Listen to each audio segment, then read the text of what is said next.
Nos últimos meses, a violência também invadiu o mundo das escolas com atentados e ataques. O que contribuiu para esse agravamento desse fenômeno que desafia toda a sociedade? Quais ações devem ser feitas no curto, médio e longo prazos?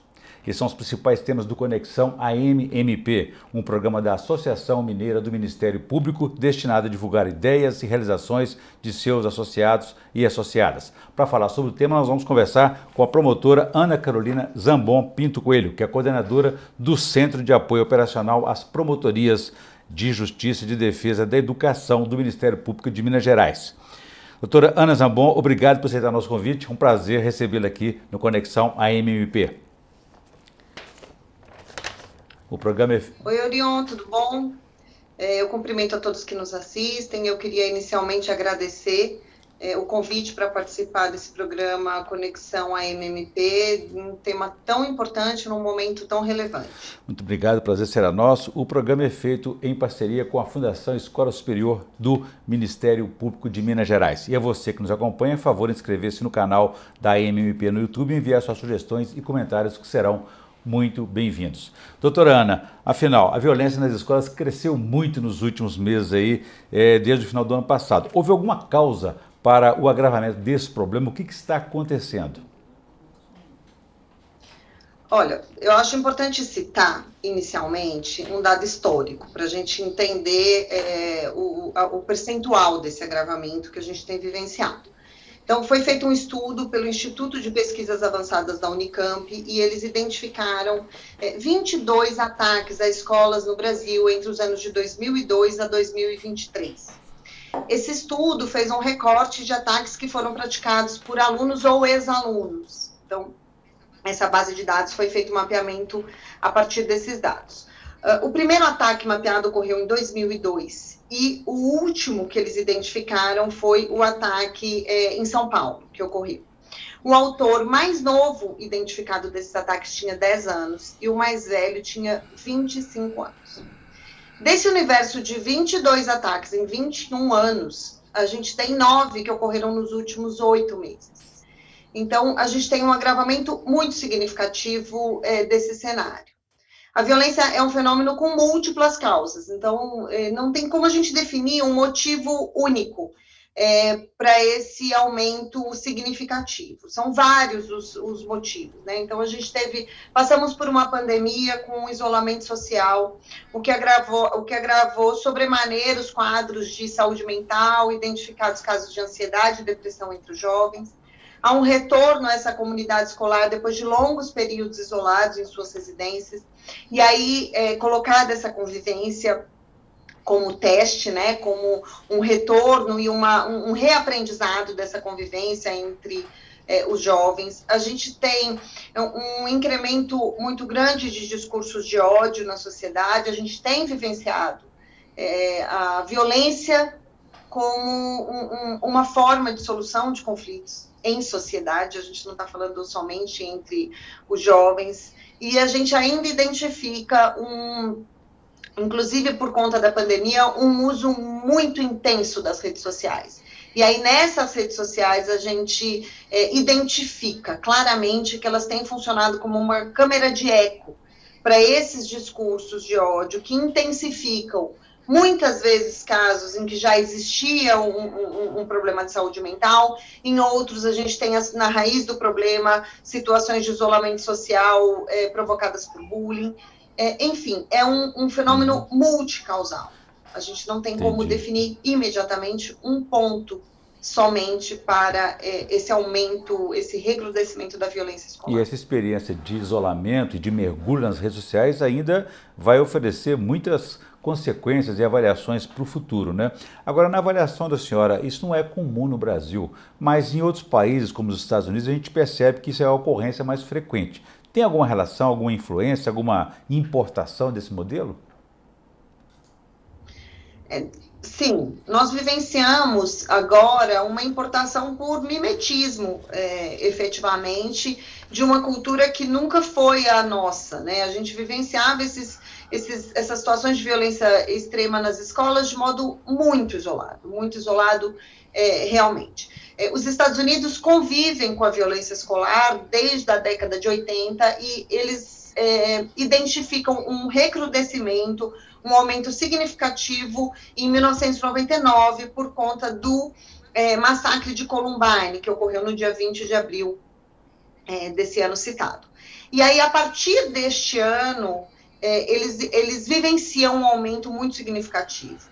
Uma das causas, e aí muito colocada e muito lembrada, inclusive agora, nesse momento que a gente vive, foi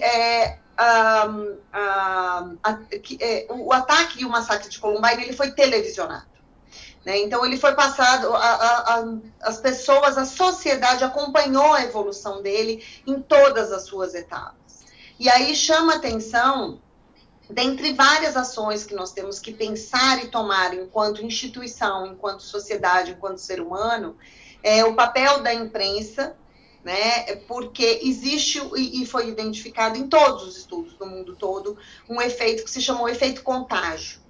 Então, a partir do momento em que esses ataques, né, esses massacres, eles têm uma ampla divulgação, seja, né, da mídia, na época pela televisão, mas agora por todos os meios de comunicação, esses jovens, eles se tornam famosos, eles passam a ter um reconhecimento na sociedade.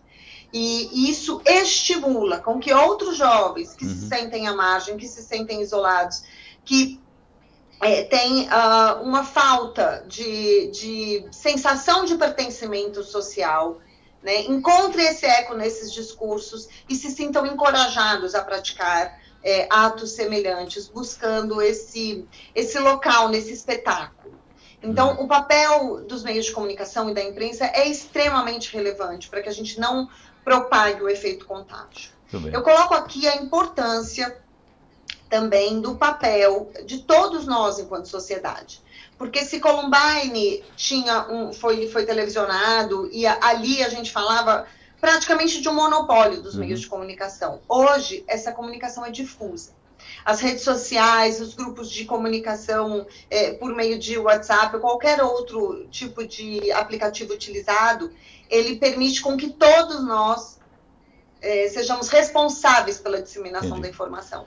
Então, por isso que a conscientização social acerca da não divulgação ou disseminação de informações auxilia em a gente frear o efeito contágio. É importante que, assim que chega uma notícia, seja ela ainda que genérica, que ela seja encaminhada para os canais oficiais de comunicação, e não que elas sejam propagadas em grupos sociais ou em redes sociais. Entendi.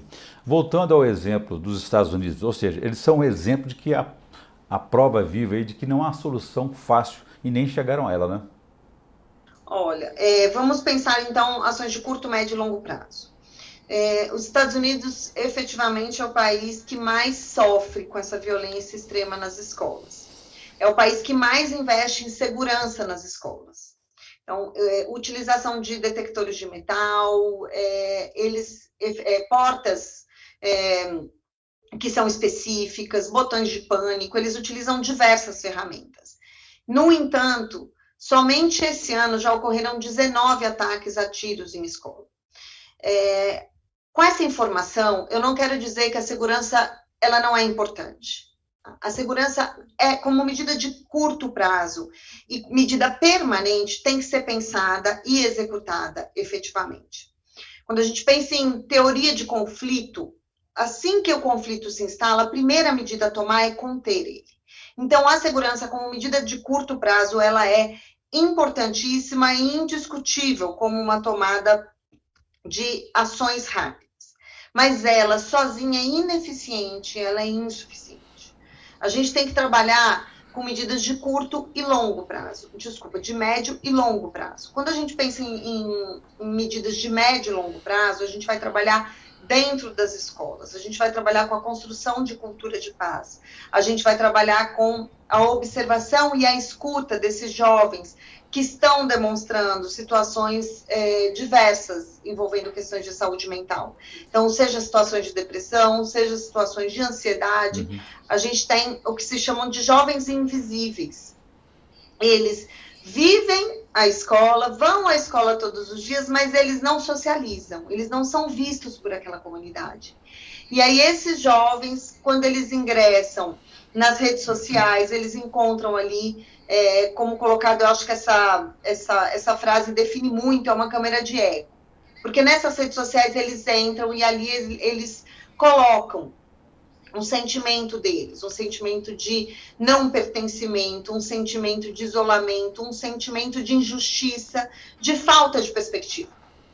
E aí, nessas redes, eles encontram essa sensação de pertencimento, e aí eles são cooptados pelo discurso de ódio, e essa espiral de violência chega a um ponto extremo, de que essa prática do ato o coloca num ponto alto dessa rede de pessoas. Então, quando a gente pensa nas medidas a serem tomadas, são medidas que a gente tem que pensar em relação às redes sociais, regulamentação, responsabilização, como isso vai ser feito, isso tem que ser amplamente debatido dentro de processos democráticos. A gente vai passar necessariamente por questões de segurança, mas sempre com o olhar de que por si só ela não vai resolver, mas a gente tem que chegar necessariamente com a inclusão da família nesse debate e nesse acolhimento, a família estar envolvida com o trabalho, com a vida escolar de seus filhos.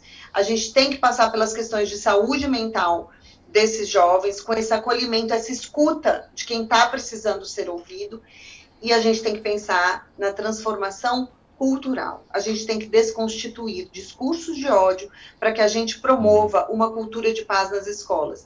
E isso necessariamente vai ter que passar pelas políticas públicas de convivência escolar.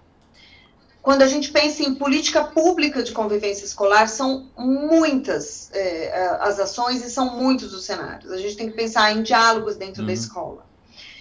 O jovem precisa ter um protagonismo. Para ter pertencimento, ele precisa ter protagonismo. Ele precisa saber que ele está sendo ouvido em suas necessidades, em suas vontades e em suas angústias. Então, pensar em assembleias, pensar na formação dos grêmios, pensar na mediação como forma de solução de conflitos privados, pensar em justiça restaurativa, com a formação de círculos restaurativos, como forma de restaurar essa convivência. Métodos de preocupação compartilhada. Esses métodos, eles são muito interessantes, porque eles colocam um sistema de apoio entre os jovens, e aí, novamente, trazendo o protagonismo deles por esse cuidado entre seus pares. O mapeamento de relações, a gente pode pensar em mapear esses estudantes que estão nesses cenários, não como um sinal de alerta de um possível ataque, mas com um sinal de alerta de que alguém está precisando ser escutado, de que alguém está precisando de ajuda. Por outro lado, a gente vai ter que pensar, como eu disse, então, na discussão e no debate democrático acerca das redes sociais e na nossa parcela enquanto sociedade, para que a gente não propague discursos de paz. Ainda nesse ambiente escolar, doutora Ana, os professores e os profissionais que lidam com a educação, eles estão capacitados a identificar e lidar com situações de conflitos, como, por exemplo, o bullying, né? E a gente vê que é uma situação que, às vezes, pede um pouco mais de conhecimento, até para distinguir o que é uma indisciplina de um ato infracional, por exemplo. Isso tem que ser, esse cenário de violência extrema, ele não pode tornar a vida escolar. A gente não pode criminalizar, digamos assim, né, ou falar em ato infracional por causa da idade deles, a vida escolar. Faz parte da vida escolar o conflito, ele faz parte daquele dia a dia, né? Então, o embate, o debate, a discussão, a diversidade, isso faz parte da escola. A escola é o local mais democrático para solucionar esse conflito. A escola, ela não é um lugar de exceção. Ela é um local inserido na sociedade, por isso ela é permeada pelos nossos valores. Então, os jovens, os alunos saem de suas residências, cada uma com os seus valores, e eles vão aprender a conviver. Eles chegam ali e vão aprender a tolerar as diferenças. E é por isso que essa temática, ela é muito importante dentro da escola. Então, a gente não pode, por conta da violência extrema, tornar todo o ambiente escolar um ambiente de alerta. Esses embates, essas brigas, sabe, para dizer o termo que eles usam mesmo, esses conflitos fazem parte do dia a dia da escola. E a escola tem que encaminhá-los a resolver esses conflitos, esses problemas, de forma pacífica, por meio do diálogo, por meio de soluções não violentas. Este é o caminho de construção de cidadania. E essa construção demanda tempo, são políticas permanentes que precisam ser executadas, não com imediatismo, mas permanentemente dentro da escola. Então, quando a gente fala em atos de indisciplina, aqui colocando essa diferenciação que eu acho muito importante, atos de indisciplina são atos praticados dentro da escola que violam o regimento escolar. Toda escola possui um regimento escolar. O regimento escolar estabelece as regras daquela comunidade. Então, para o regimento escolar ele ter uma efetividade, é preciso que essas regras sejam conhecidas. Assim é com a nossa vida em sociedade. Então, o primeiro passo para a gente pensar em processos democráticos dentro da escola é que esses alunos conheçam o regimento escolar. E aí, quando há uma violação do regimento, há um ato de indisciplina. O ato infracional, ele se insere num degrau acima do ato de indisciplina.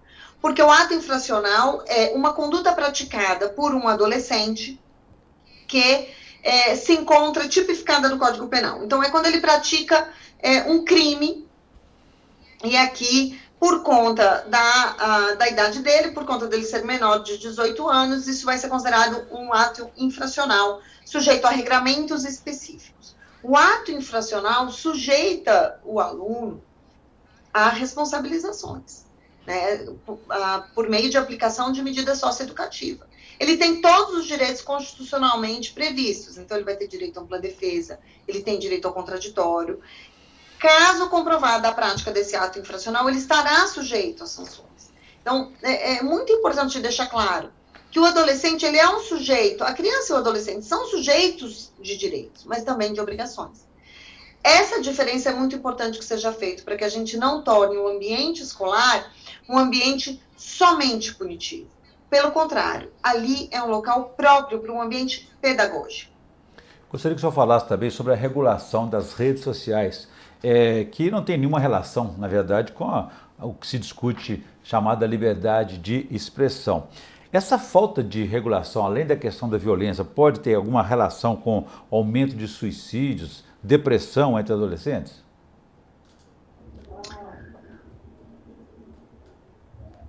O que eu penso a respeito disso? As redes, elas somente mostram o problema, né? As redes, elas não criam o problema em si. É claro que aqui eu vou citar muito do que fala a Sociedade Brasileira de Pediatria. É claro que as redes sociais têm acarretado inúmeros problemas, principalmente quando utilizadas de modo desenfreado por crianças, por horas a fio, e isso gera diversos transtornos, e estudos têm sido realizados. Então, mas eu não estou neste cenário aqui. Eu estou querendo dizer que, em relação à violência, as redes sociais hoje, elas não geram esse problema. Elas só mostram o problema. E aí, elas tornam esse problema mais amplificado, no sentido de que ela conecta todos esses jovens. Então, né, se antes da gente de existirem as redes sociais, esses jovens tinham que se conectar de uma forma muito mais lenta, hoje tudo é muito rápido. Essas comunidades que antigamente funcionavam na Deep Web, na Dark Web, atualmente elas estão na superfície. Basta você entrar em comunidades de crime reais e ali se manifestar a respeito desses ataques, e ali você ainda receber todo tipo de fomento. Vai sim, agora é sua vez, agora você vai se tornar o próximo jovem que vai ter seu nome estampado nas mídias. Então, as redes sociais, né, o que a gente identifica é que elas não causam esse problema, elas estão identificando um problema que tem uma raiz de saúde pública, que tem uma raiz de discursos de ódio, que tem uma raiz de cultura, né, que a gente precisa trabalhar em sociedade, porque não é só na escola. Né? A escola, como eu disse, ela é uma câmara de ressonância dentro da comunidade. Ela é porosa aos valores que nós comungamos em sociedade. Então, a raiz do problema não está nas redes. Né? Essa raiz do problema da violência, ela está anterior a isso. Mas é óbvio que as redes fomentam e elas permitem com que lá eles se reúnam de modo muito rápido, muito coletivamente e gerando um fomento a essas práticas. E a respeito de um perfil, é possível a gente falar do perfil dos casos? Existe um perfil único? Que tipo de jovem chega a esse ponto de cometer esse ato, essas violências, ataques a escolas? Eu queria citar duas respostas a essa pergunta, eu vou me explicar. Os estudos, quando a gente vai buscar como fonte os estudos mundiais, não tem a identificação de um perfil único.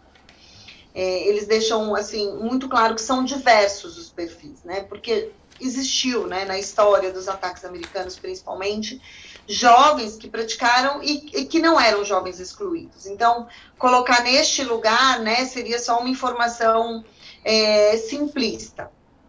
Mas o estudo da Unicamp, que eles já estavam realizando, é um estudo muito sério, um estudo muito que foi conduzido com olhar para o que aconteceu no Brasil. Então, num olhar retrospectivo, todos os casos que eles levantaram aqui no Brasil, eles identificaram que eram jovens excluídos, que estavam vivendo em isolamento, muitos deles com quadro, questões de saúde mental envolvidas. Aqui eu acho muito importante pontuar, eu vou fazer um parênteses, porque qualquer questão de saúde mental em si não é suficiente para um ato de violência. Então, a saúde mental em si não pode se tornar um estigma para gerar qualquer correlação direta com a questão da violência. A saúde mental ela é um ponto de partida para aqueles jovens que já têm intensificado essas questões discriminatórias, essas questões da violência na sua raiz, e aí eles encontram esse fomento nas redes, no contato com outros jovens que geram esse pertencimento. Eu falo isso porque eu acho que a gente está num momento de não gerar qualquer tipo de estigmatização em relação às questões de saúde. Mas no Brasil, então, o estudo identificou um perfil muito semelhante. Então, eram jovens excluídos, sem perspectiva de futuro, que tinham em sua base, em sua maioria, algumas questões de saúde mental não identificadas, uma falta de escuta e os encontros em rede que fomentam essas práticas. A participação em grupo extremista, por exemplo, pode ter também estimular e incentivar essas ações violentas? Isso foi efetivamente identificado. A participação deles, muitas vezes acontece de que forma isso? Eles participam, eles estão ali, por exemplo, em comunidades de games, jogando, e ali eles passam a ter alguns discursos extremistas, de ódio, né, e de ódio coletivo, considerado a um determinado grupo de pessoas. Nestes locais, estou citando como exemplo, eles são cooptados. Olha, tem uma comunidade que você vai se interessar em participar, por exemplo, existe em qualquer rede. Tá? Vou citar aqui no Discord, porque aconteceram várias lá, mas pode existir em qualquer rede. E aí eles são cooptados e nessas redes eles discutem e conversam abertamente sobre esses valores paralelos. Né? Então, sobre esses grupos que eles têm ódio, sobre as questões de pertencimento, de exclusão, de valor pela vida, de perspectiva de futuro. E nesses locais eles são efetivamente incentivados. Então, no que a gente verifica das conversas já identificadas, muito eles colocam assim, vai chegar a minha vez, não vejo a hora. Então, você verifica que eles vão planejando e isso entra numa espiral de violência fomentada. Esses jovens, então, eles são convidados a participar de comunidades que já fomentam o discurso de ódio e iniciam nesses locais o planejamento de crime. Então, foi identificado em diversas conversas que nessas redes sociais, eles combinam quando que vai ser o meu ato, que dia que vai ser o meu, eu não vejo a hora de acontecer, já estou planejando, eles postam fotos, né, sejam de armas de fogo, de armas brancas, das toucas que eles utilizam, e aí isso efetivamente fomenta a espiral de violência. Muito bem. Doutora Ana, nós estamos na reta final do nosso programa, da nossa entrevista. Eu gostaria que a senhora fizesse uma indicação de livros ou de filmes para quem quiser entrar mais nessa discussão, ampliar esse debate. Por favor. Olha, o que eu sugiro em relação à violência nas escolas é que tem hoje disponível nas plataformas, no YouTube, diversas palestras, porque, como eu disse, é um tema transversal. Então, existe uma educadora, eu quero citar aqui, porque o trabalho dela é fantástico, ela se chama Thelma Vinha, e ela tem ela deu diversas palestras a respeito desse tema que estão disponíveis no YouTube. A gente tem, e aí pensando em consultas, a gente tem um banco de informações muito grande aqui no CAL.